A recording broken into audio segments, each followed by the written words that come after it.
Good afternoon, everyone, and welcome to the Critical Conversations and Librarianship series. I am Nicole Cook. I am the Augusta Baker Chair and Professor at the University of South Carolina, and we are so excited for our program today, and we are so excited that you're here to join us today. So I'm going to turn it over to Sierra Harris, who is the Augusta Baker GA, who will get us started with introductions and a little bit of housekeeping. Again, welcome. So glad you're here. Okay. Hey friends, so excited to be back for another important conversation. You all again are in for a treat. I feel like I say that every week, but I haven't lied to y'all one time. So before we get started, I want to go over some quick housekeeping. So today's session is being recorded, and the recording will be sent to every registered guest at the conclusion of the session. We ask that you remain muted unless you are speaking, and we also ask that you turn off your camera unless you are speaking to reserve bandwidth and to ensure that we don't have any disruptions. As the conversation is taking place, please make note of any questions that you may have and send them to me directly. I will do my best to answer the questions in the order that I receive them. So I encourage you to not sit on your questions, but to send them as soon as they come to the top of your mind. So now on to the good stuff. Today's featured guest is Jamar Rahming. Jamar is a native of Denver, Colorado. He has a bachelor's degree in Black Studies and a master's degree in Library and Information Science from the University of Wisconsin-Milwaukee. Jamar has worked in the library industry for 20 years at 8 different states, including a fellowship at the Smithsonian Institution. He currently serves as the executive director of the Wilmington Institute Free Library, an award-winning institution. It was the recipient of the 2022 National Medal for Museum and Library Services, the 2022 John Dana Cotton Award, and is recognized by the Photo Travel as one of the most beautiful libraries in the nation. Our feature moderator today is Tamara King. Tamara King is the Chief Equity and Engagement Officer for Richland Library. In her role, she is tasked with the development and support of libraries' equity, diversity and inclusion initiatives, programs, and partnerships. In addition to her role, Tamara also supports the library's award-winning Let's Talk Race team. To date, the team has held discussions surrounding race, women's rights, and social justice for more than 4,000 participants. Tamara has 2 decades of experience in broadcast television, public relations, strategic communication, and media and crisis communication training. Tamara currently serves as the Director at Large on the National Public Library Association Board. She was selected by the Post and Courier newspaper in 2023 as one of the top 12 Black leaders to know in South Carolina. Tamara is a nationally and locally recognized award-winning public relations professional and was recognized by the 2019 Library Journal Mover and Shaker for her role in Richland Library's race, equity, and social awareness work. Let's welcome Tamara and Jamar. Thank you so much for that wonderful introduction. I have been anxiously awaiting this moment to speak to Jamar and find out more about him and his work. So welcome. Thank you so much for taking the time to speak with me today. Oh, the honor and pleasure is all mine. I recently heard this phrase, and I think it's a phrase that we hear a lot: unless you can see a thing, sometimes it's hard to be a thing. And so I think about the whole reason for this series, which is Black men in librarianship. And I hope that by more people seeing you and Dr. Offord and Kelvin Watson and Shamichael and all of the others that are planned for this series, that young Black boys all over America can start to say, I can see it, therefore I can be it. So I'm very, very grateful for you taking the time to speak with me today. I'm going to jump right in. You ready? Okay, let's go. I think one of the questions that I wanted to know, how do you end up on the doorstep of librarianship? How did you arrive at this career choice in your field? Well, when I was in first grade, there was a first grade teacher, that told me that I was going to end up in prison when I grew up. And I went into a neighborhood public library and I picked up a children's book on Frederick Douglass, and so it piqued my curiosity in Black history. So I started voraciously. I had a voracious appetite for prominent, Black figures. So I devoured every, children's book I possibly could on Black male historical figures. And so I found all these wonderful people that had transcended insurmountable odds. And so by seeing their images in the book, I figured that this first grade teacher, was wrong. Also, I had watched, I had snuck up at night, and this is telling my age, but at HBO, this was before streaming, but HBO, my cousins and I knew that you could see nude women on TV, and so we stayed up and we watched HBO, and the Josephine Baker story came on. And we were just, initially it was just being mannish boys. We thought we'd see a nude woman, and we were going to be excited about that. But we learned something. We learned about, this woman that had, that was a Black woman that fled to Europe because of discrimination. We saw this woman that had adopted 12 children of different races, and it was all about racial harmony. And so I went to the school library, and they didn't have a book on her. So I wrote a letter as a second grader to the superintendent, and they put a children's Josephine Baker storybook in every school library. So that's what encouraged me to, make this a career path, because I knew that collection management had some of the residual effects of revisionist history, and the collections were, many of them were exclusionary of stories and narratives of people of African descent. Wow. And so you automatically went from HBO watching some things that may not be appropriate. Yes, I have a very sordid past, so I'm not ashamed to. I was hoping it was going to clean itself up, because I was worried. I was a little worried what we were going to do today. But I think it's so interesting that you go from this pivotal moment of, maybe watching one thing and then seeing something else and saying, this book needs to be in our library. And then you go on to make sure that you're one of the people now that gets to decide what books are in a library. What has that journey been like for you as you kind of step back and look at the full circle of your career? Well, it's been rewarding. It's been life-changing, and it's been very, impactful. Our library just recently hosted Misty Copeland, famous ballet dancer, and just to see young Black girls, and there are a few Black guys, be able to engage and meet this woman that they look up to. It was just phenomenal to connect them with living history. I mean, I was connected, with historical figures, through books, but the work that I'm doing, I've tried to take it to another level and actually connect my community with living history. I did notice that. I think it's so important what you've done, and the culture that you're creating, not just in the library, but around it. There's this quote from David Lankes that says, bad libraries build collections, good libraries build services, and great libraries build community. And that's what you've been able to do. You've been building this community. How do you do that through your leadership? Well, I think that you have to have a high degree of cultural competency. I serve an urban, working class Black community, so it's incumbent upon me to cater to their interests. And so the demographics I serve are majority Black women between the ages of 45 and 65. So I try to bring in as many people to the community that I think that this demographic would be attracted to. I mean, if I managed a predominantly white rural library system in Southern Oregon, so I took a totally different approach. So I think that it's cultural competency, it's community engagement, and it's doing things very organically and very holistically.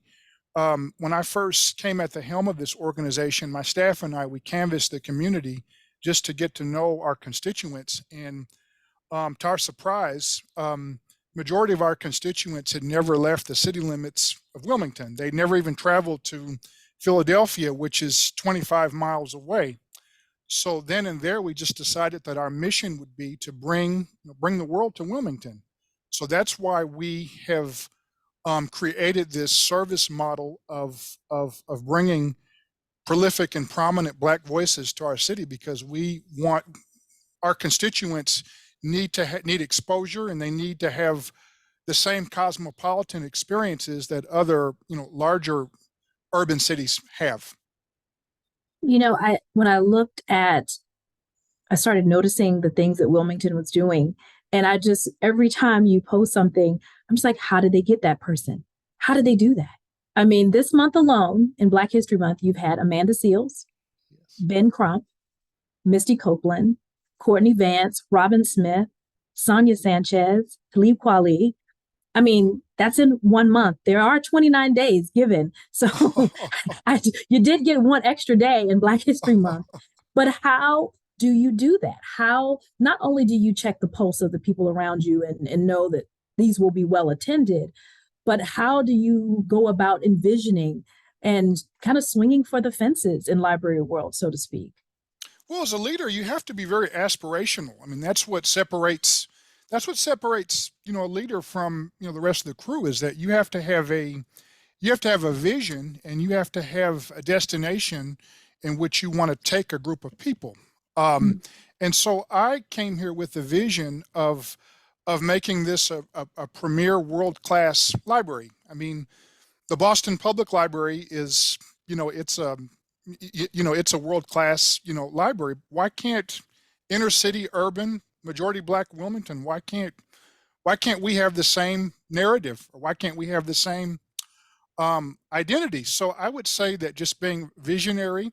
I think that the library industry, I think that just by nature of whom the field attracts people that are extremely organized and very methodical. And I think that just the times that we live in, we live in very perilous, very chaotic, very angular times. And so it calls for dynamic leadership that's disorderly. So I am a self-proclaimed disorganized leader. I think you have to be very disorganized you cannot have any order to do the work that I'm doing. Like we brought in Common in January, and what we did is that we put in a telephone call and said, hey, you're going to be in the area.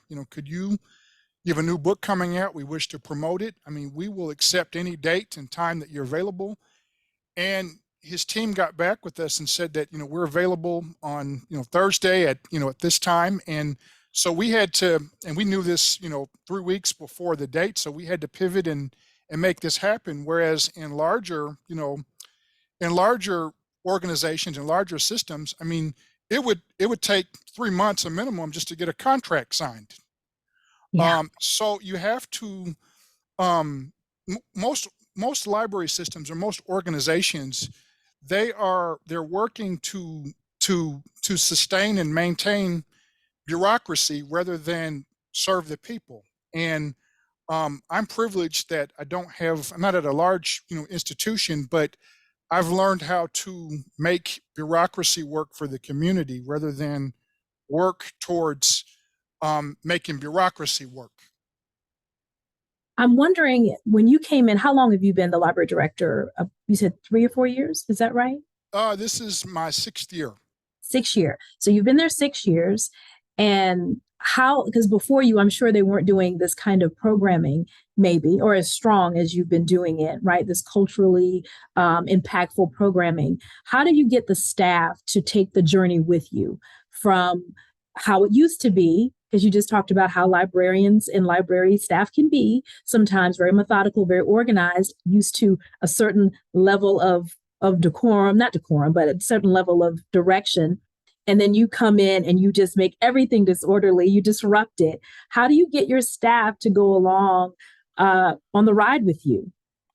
Well, I think first, foremost, being a Black man, I have a Black mother, a Black grandmother and Black aunts and uncles. I mean, and Black aunts. And so I'm desensitized to the side eye.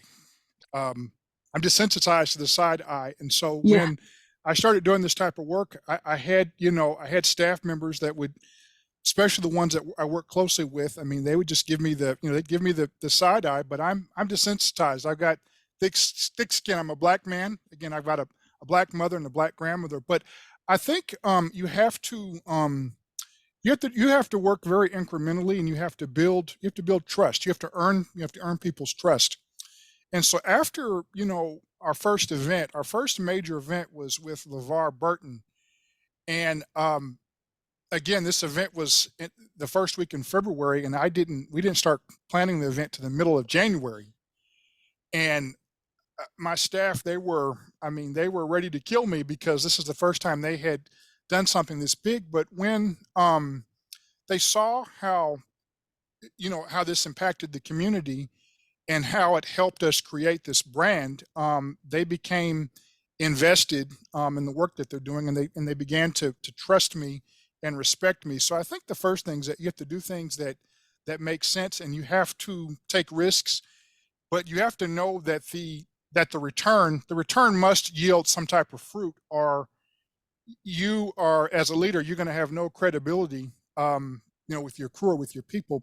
So I knew in hindsight that what I was asking them to do was going to produce fruit, and it was going to be tangible fruit. It was going to be fruit that they were going to be able to see. And once people squeeze and eat fruit and taste how, scrumptious and juicy it is, they will crave and want more. And so I now have a team that's very adaptable, because this is a place that they're proud, they're proud to be a part of this great work that's transforming so many people's lives, and just changing the narrative of what libraries are supposed to do, or what libraries are supposed to look like.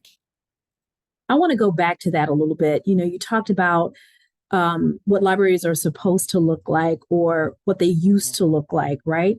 And Black men in librarianship, you only make up 1%. I think Black people in librarianship only make about 7% of the total as far as working in libraries or in library science. That's 1%, right? Right. That's small. That's a small number. How do we get more disruptors, more people who think a little bit outside the box, more people who are culturally aware to the field? But more importantly, after we bring them here, what kind of environment do we create so they can thrive? Well, I think it's simple. I think the work that you are doing with this, the work that Dr. Cook is doing with this speaker series, by giving people like me a platform to talk about my journey and my experiences, is definitely a sign that we're moving in the right direction. But I think it's incumbent upon people like myself and Dr. Offord and Kelvin Watson. I mean, it's incumbent upon us to lift other people up in our community and recruit them and mentor them and encourage them and offer them opportunities. So I think discipleship is key, and discipleship goes a step beyond mentorship. I mean, discipleship says come follow me and do what I'm doing. I'm going to equip you and empower you and offer you the things that you need to do that. Who have been your mentors? Wow. Wow. I've had a very interesting, I didn't have too many mentors initially, because I started out working I had a start where I worked at very, toxic, organizations. And actually, I would say my mentors are, a lot of the leaders that I worked for in larger public library systems. They were horrible, terrible, deficient leaders. And so I just said that, I need to go and do something. I need to go and do something differently. And after you work for these large library systems, and you deal with you encounter inept leadership, and you see all these people in leadership roles. I mean, because I came into the industry, especially as being in middle management. I mean, I would esteem people who were deputy directors or library directors. But as I got in close proximity to them, I said, wow, I mean, these people they're no brighter or no smarter than I am. So why? And so then I started, exploring and appealing for, greater opportunities, not not by a spirit of ego or self-aggrandizement, Yeah. but to have a greater sphere of influence so that I could do the work that I was doing. I figured that I needed to be a library director so that I would not be stifled or punished for being creative, because these library systems that I worked at, I mean, I was punished for taking risks and being innovative and being creative. And so I learned, my mentorship came um, from working under a plethora of inept white library leaders. But I must say, I must give credit where credit's due. As I've entered into the field, I've had a lot of support. Miss Cindy Landrum has just been a godsend.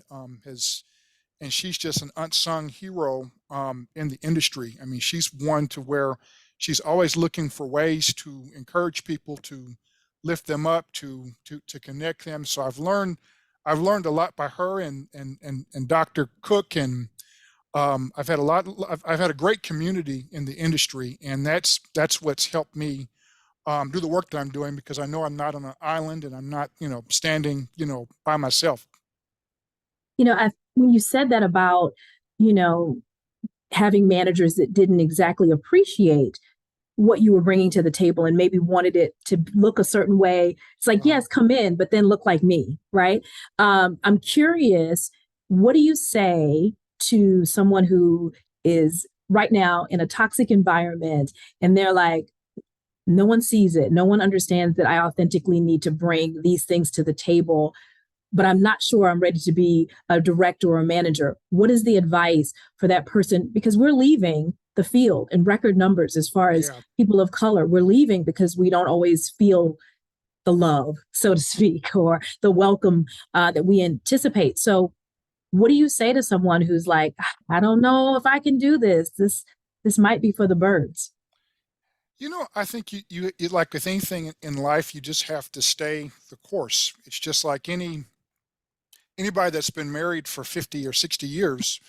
There are people that have persevered and have stayed the course and have had seasons to where they didn't necessarily like the person or they wanted to murder the person, but they stayed the course. And so I think that in this industry, you have to stay the course, because I mean, you have to stay the course, because in due time, I mean, the things the things that you're sowing into, you're going to reap a harvest. And I give you an example. I mean, I work for a large library system, and boy, they did everything in their power to push me out. I mean, they had demeaned me and lied on me, and the person at the time that did all this, she was the director of human resources at the time, and she's now the executive director of this organization. But I ended up leaving and going to another library system, and this was 10, 12 years ago, and our library got the IMLS national medal, and we were one of 3 libraries that got the medal. And this other library system, they were one of the recipients. And so when I went to the ceremony, I had to sit in there. I was reunited with this leader that had demeaned me and had no confidence in my leadership.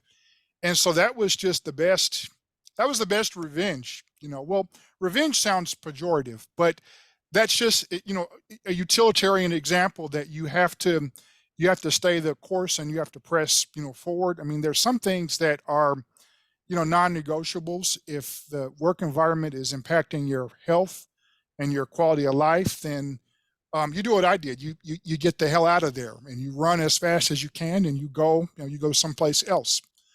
And you find another organization that best suits your needs. But the only thing I can say, to not sound redundant, is to stay the course. And do your best to kind of work within the system. But again, there's a caveat there. When you stay in organizations a long time, and your creativity is being stifled, I mean, you can easily die a very, very slow death. It can chip the life out of you. So you have to sit down and figure out what your priorities and things were. I mean, I've just been fortunate that I've had a nomadic life. I've been able to pack. If I didn't like something, I just would pack up and leave and go someplace else and make an impact there and make another move. In your career, I play this game often with my daughter, and I want to play it with you before we transition into something else. But I say, what makes you glad? What kinds of things are you grateful for? What have you learned? What have you accomplished? And what has delighted you? So in the last 6 years that you've been here in Wilmington, and congratulations for you all getting the national medal. Yes. From one national medal winner here at Richland Library to you. That's right. We want to say congratulations. But I'm curious, what has made you the most grateful? And then what have you learned and what have you accomplished, and you like the top accomplishment for you in the last 6 years, and what has delighted you? Well, I would say last year we had a Black History Month series, and we had Nikki Giovanni. Yes. Oh, wait a minute, I'm losing my mind. It was a year before last. We had Angela Davis, we had Pam Grier, and we had Ernest Green from the Little Rock Nine. And we had hosted Angela Davis, and it was a great event. We had 400 people, and usually by the end of these events, I mean, I'm just, exhilarated, but exhausted. And so I had, at the end of the event, I had went to a tavern nearby the library just to decompress. And I just overheard, it was a group of women. They were, they had the books, the Angela Davis books, and they were discussing the event, and they were talking about the book, and they were just, asking each other very provocative questions. And right then and there, I said, well, I can just quit now. My work is done. My mission is accomplished. Because the work that I do it out of conviction. And the conviction is that I have a spirit of heaviness that we are a generation away from illiteracy and downright stupidity, with majority of especially Black boys not reading at grade level, and the average American reading at 6th grade reading level.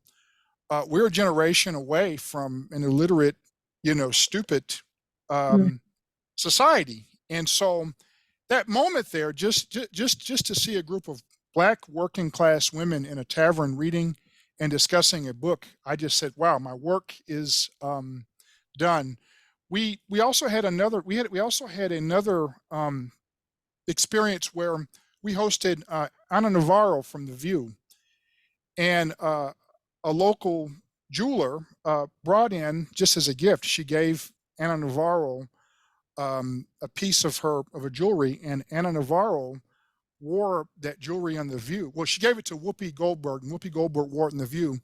And they gave the woman a shout out, and this local Wilmingtonian, I mean, her online sales shot up 350%.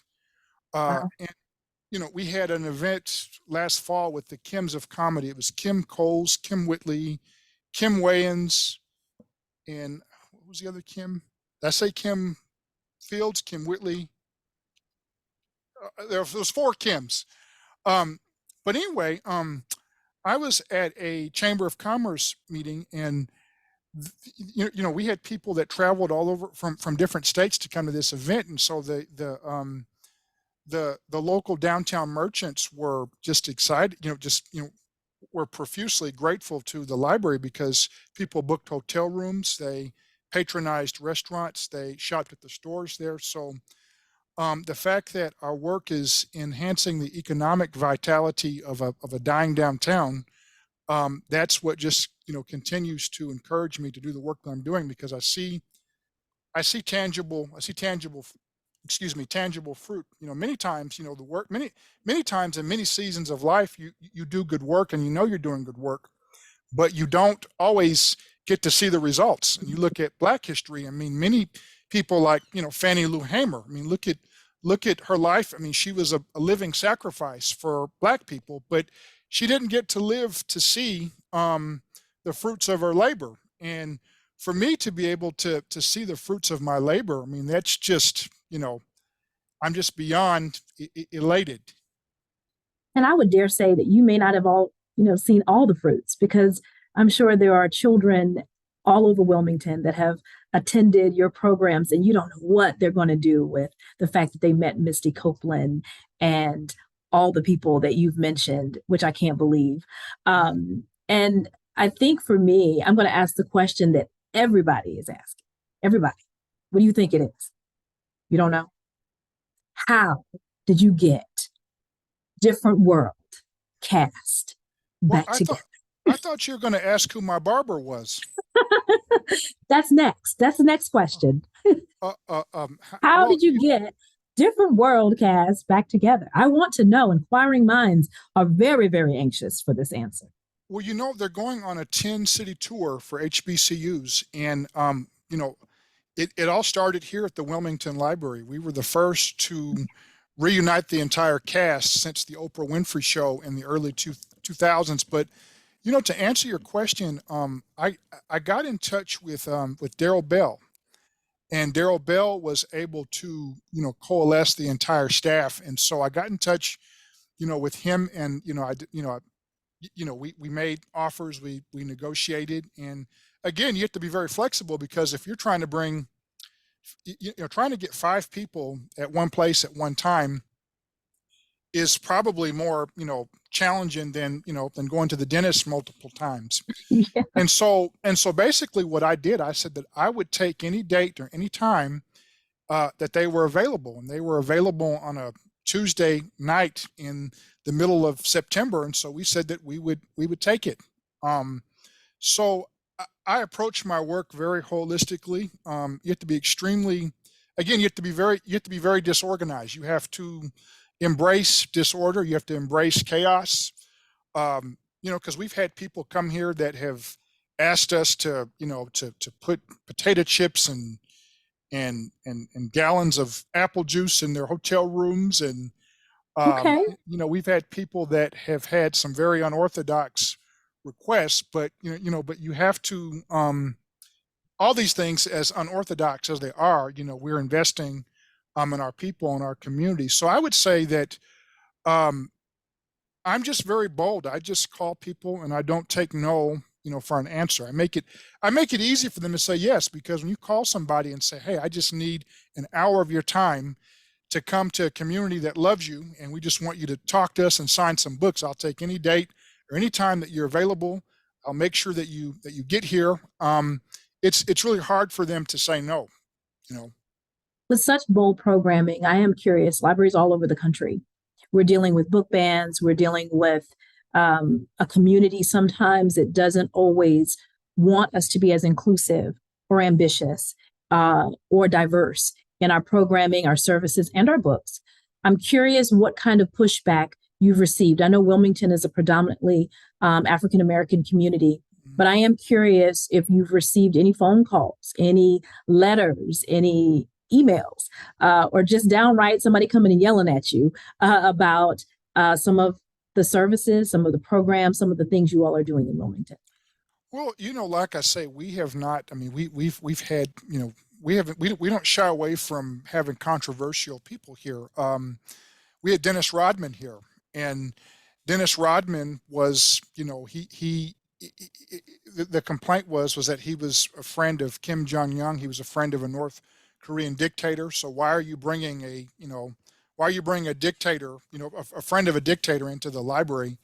Right. And so I think that, so my approach was the dissenters is that I invited them to our VIP reception before the event, and I gave them an opportunity to meet Dennis Rodman and to ask Dennis Rodman questions. And as they got context to his story, they walked away disagreeing with him rather than loathing him. They started out loathing him, but after they had some context to his story, because Dennis Rodman is not, a friend of a North Korean dictator. He went and he went to North Korea because he thought that he could be a peacemaker, not to befriend somebody that was oppressing people.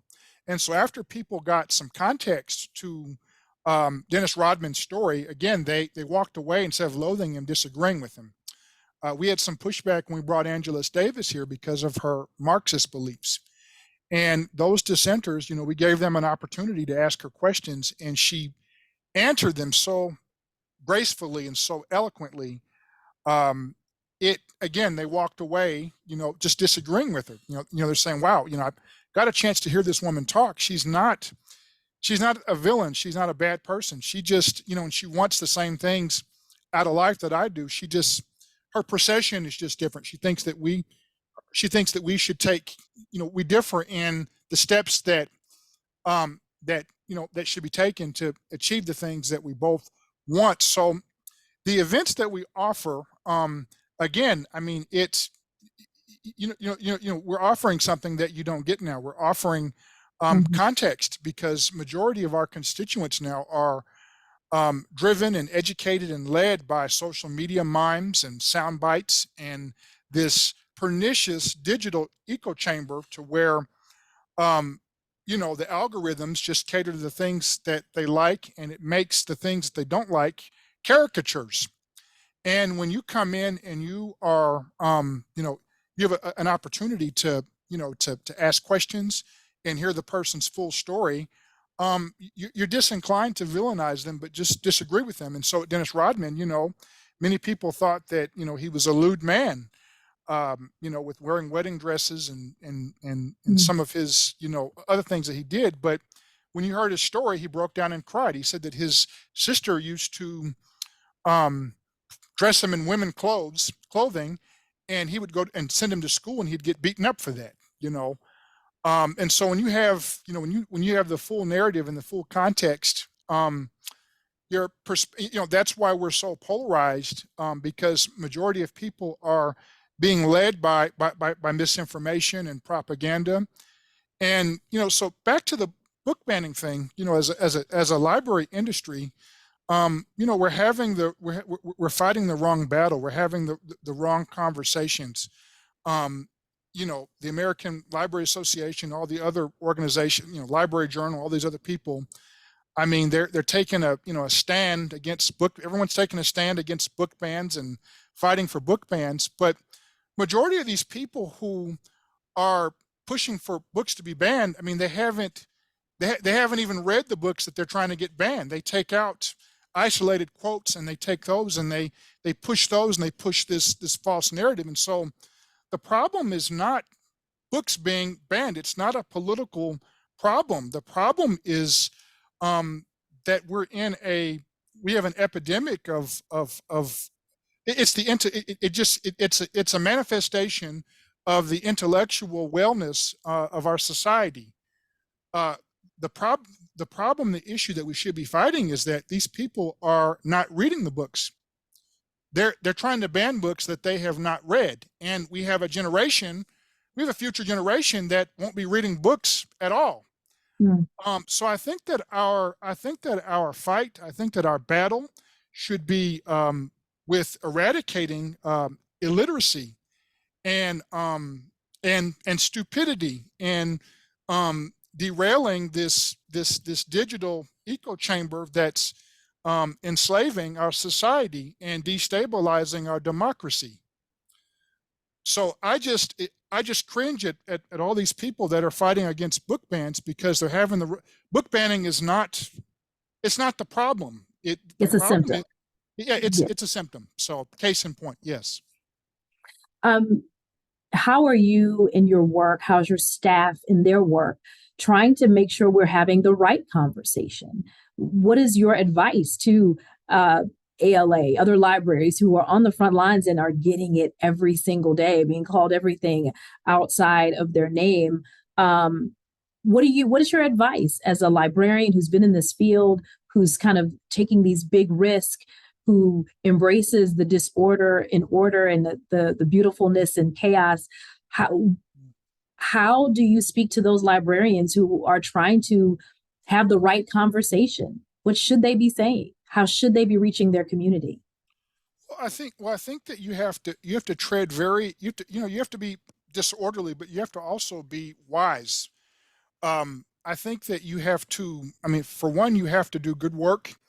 You have to have a solid, you have to have a solid brand, and that's what garners community trust. I mean, we've had a couple of episodes where, when people tried to attack us for bringing Dennis Rodman here or Angela Davis, I mean, we had a militia of community supporters and library advocates that came to our defense. When they went to our politicians, they know the work that we're doing because they've been here and they've seen it firsthand. So they did not, their complaints did not gain any traction. And so I think that you have to, the problem is, especially with most public libraries, is that you walk into these stale environments and you see people sitting behind a desk and you see a handful of people there. I mean, the spaces are not being, activated. You have to bring life, you have to activate, you have to do good work. And as an industry, I mean, we've jumped on all these bandwagons. I mean, and I'm not against these things. I'm not against social justice and EDI and those type of things, but we've jumped on these bandwagons and we get on these platforms of fighting for social justice and these are all great things, and fighting for intellectual freedom, but the concentration should be doing good work and having a solid brand and offering something to your community that they cannot get anywhere else. So I would say the first thing is very offensive, is go on the offense and do good work. And the goal should always be to not have, library users, but have, library advocates and library activists. People, you always, as a library director, you always need to have a handful of people at the palm of your hands a militia of people that will go and raise hell on your behalf. Here in the state of Delaware, during the 2008 recession, the state, they were cutting budgets across the board, but the people that were on bond bills, they were library activists. So the library budget was one of the only budgets that did not get cut because they felt like people needed, library services most in a time of economic turmoil. So I would say you definitely want to work to have library activists, because really as a library leader, when there are intellectual freedom issues, I shouldn't be the one that should go out and fight them. There should be other community activists that will go out and act on our behalf, because they know the work that we're doing. But most library systems are not doing impactful work. Their spaces are not activated. They're not. They don't have a unique brand, and so the community is really disinclined to come to your defense when they do not have any utilitarian benefits of the work that you're doing. So I'm going to open up the floor for questions, but my last question for you is, what is the Jamar brand? I've got to know. What do you consider when you look at your brand and you look at your leadership? What is your brand? Well, I wouldn't say that I have a brand, but as a leader, I think that I've had the most success. I've had the most success by leaving people alone. I mean, majority of people that work in libraries and work for organizations are very competent, are very capable, are very smart, and they just need to be left. They need to be left alone. If you'd be surprised at what you accomplish as a leader when you turn people loose and let them be the best versions of themselves as possible. So I would say empowerment. I just believe in empowering people. I believe in, leadership is all about extracting the greatness out of other people to serve the better good of the community. So I would say my brand is empowerment. And also I think too, your brand, I know how deficient I am. I know that I know very little. And so what you do as a leader, that knows very little, is that you you hire and you surround people who are much better than you and who are more smarter and capable than you are, and you turn them loose and you let them work their magic, and you reap most of the benefits. Very true. I like that brand. Your brand is empowerment. That's a good one to have, and to leave Yeah. people alone. I think that's a really awesome brand, actually. I have some questions coming in if you're ready for them. Okay. Dr. Asia Johnson, she says, Jamar, you mentioned long-term marriage and the need to stay the course. What else do you hope to do in your career life? How do you give back as a Black librarian? Wow, that's a pretty loaded question. I don't know. I just think that I think that especially with we're in an era of American history to where you cannot you can't strategically plan, and you cannot have a plan for the future, because we are watching um we're watching we're losing civilization. We're watching our society and our nation becoming more and more, uncivil and most polarized. And so I think that I'm in an era of my life to where I think the best approach is for us to put our best foot forward one day at a time. Because coming out of a pandemic, I mean, we had the ground, taken from up under us. I mean, we never in a million years would have thought that we would have experienced a global pandemic, and the impact and effects of that are irrevocable.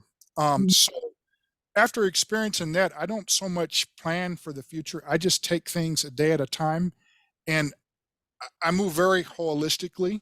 If something is working, if something makes sense, I keep doing it. The minute that doesn't work or it doesn't make sense, we cease from doing it. But looking historically, I mean, one thing that does give me a little hope is that, I believe that, history does repeat itself. If you go back to the 1920s, we had the lights just came off in here. We had the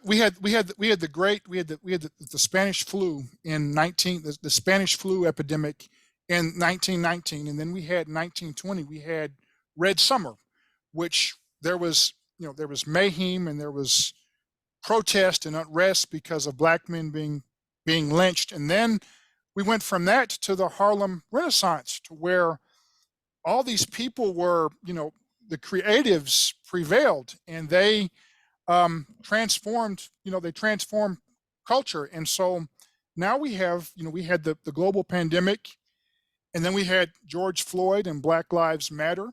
And I think that we're also giving birth to a neo kind of Harlem Renaissance era, because you're seeing more and more people, especially with social media and things like that. They're becoming more, their creative powers are coming to play, and they are having an impact on society.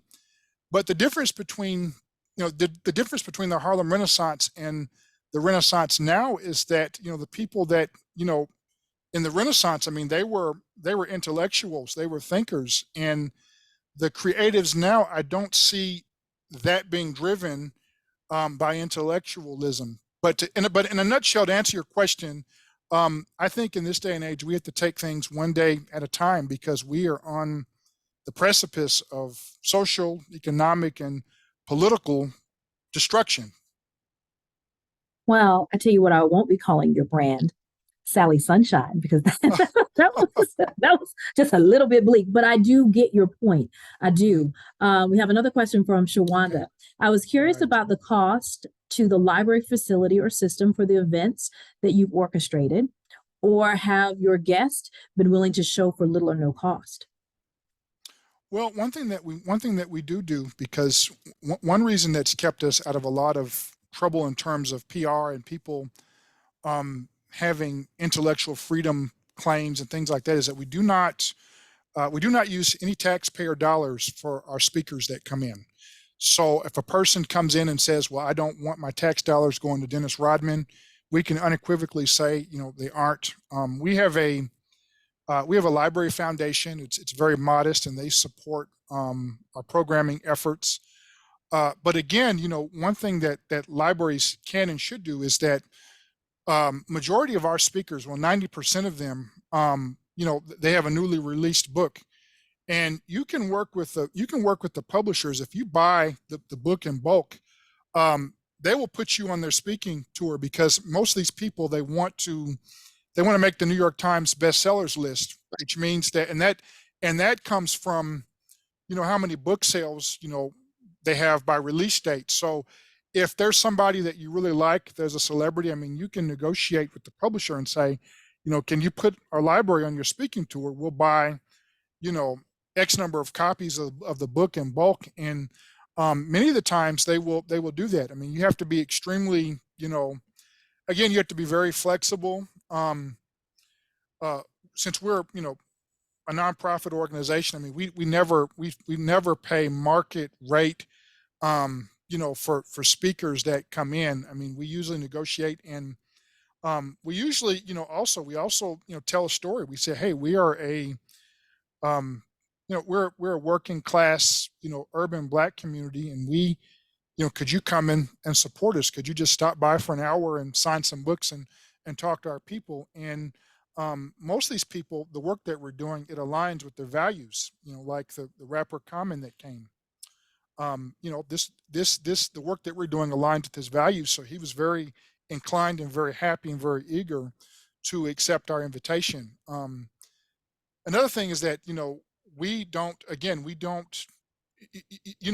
timing is of essence, and timing is everything.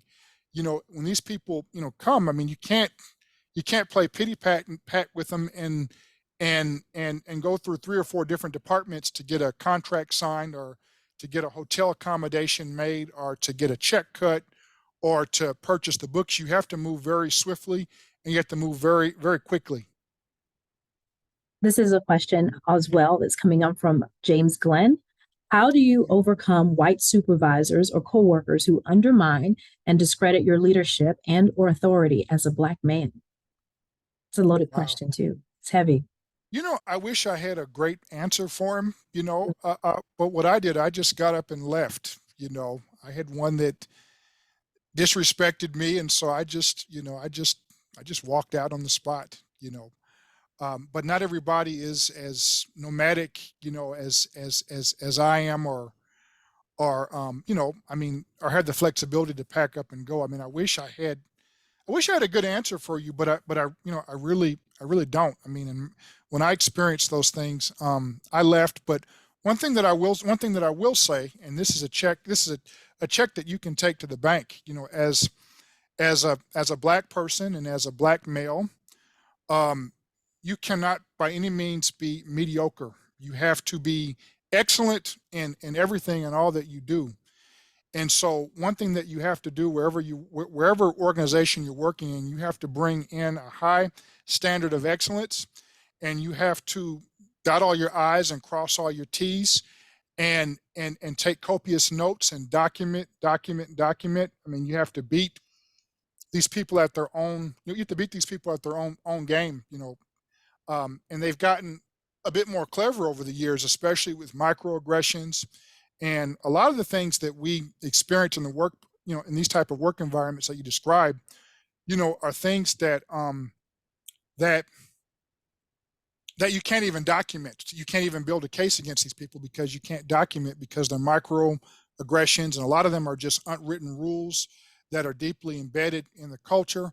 But one thing you have to do out of it all is that you have to bring in a high level of excellence, and you have to build community. If you are managing a library, I mean, get the politicians, on your side. I mean, I remember I worked for a library in Denver, and the collection development department, wanted to stop purchasing bestsellers from my community. But we had a city council person that came to our branch, that patronized our branch.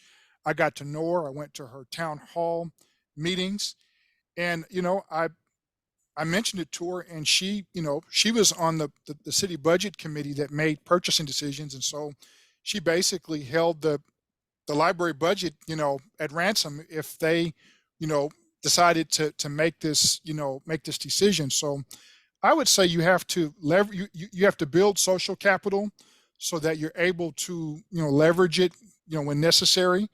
Join join join the NAACP, join the Black Chambers, join political organizations, and build your network up and build it with people that have some type of influence and social and political power in your community. I totally agree with you. I call it goodwill banking. As much goodwill as you can bank in your community with your politicians or anyone who makes any decision, your stakeholders, anyone who influences the work that you do, it's time to goodwill bank. But you have to be excellent at what you do, because it's the excellence and the good work that will help you, that will help you develop, that will get you on the inside, that will help you build these relationships. Is it unfair to ask us to, as far as African Americans, to be excellent when everyone else may be able to just be mediocre? Is it fair? Is it a fair thing to ask? Well, I mean, I think it's the standard. It's the standard. I mean, Black people that have excelled or have prevailed in work environments or have done great things, are people that never had. I mean, mediocrity was never an option. They always had to surpass their white counterparts when it came to competency and skill set. I mean, look at what's going on with an example of this. Look at what's going on with Fannie Willis.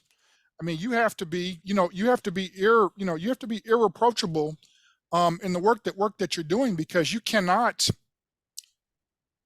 have the privilege to break the same kind of rules that people of different races get to break. Her narrative is a common narrative in most county governments. You have people that are hiring family members and hiring people that, helping people out, hiring people that they may have allegedly had relationships with. I'm not taking a side here, but the thing about it is that, she's under a lot of scrutiny because, she was not irreproachable in her work. You have to be irreproachable in the work that you're doing. And in the library field, I mean, I've seen white library directors, get terminated, for things that they may have done. And a month later, you see that they've gotten, hired someplace else, whereas me and other people who are directors, I mean, if our name got dragged on social media or on a Google search or whatever, I mean, that'd be the end of our careers.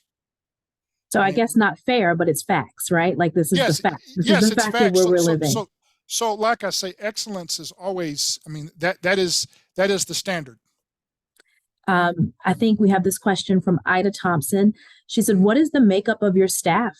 Are you mentoring any African-American males to progress in the field of librarianship? Well, my staff is extremely diverse. It's a quarter white, quarter Hispanic, and quarter Black. I mean, so and that's a work culture that I've been able to create, through attrition and retirement. My right hand person is another Black male who, was working for the state and doing good work. And I just said, wow, I need this person. I need an all-star team. I need a team of Michael Jordan and Dennis Rodman and Stockton and all those greats. And so, I was able to make an offer that this person couldn't refuse. And, they joined the team, and I let this person, I empowered this person, not let sounds a little, I don't know, it sounds demeaning. I think the better word is this person is empowered to be the best version of themselves as possible. And consequently, they are shining, the organization is shining. And this person stands in the gap in areas that I'm not the most adept in. Well, I think they're wrapping us up.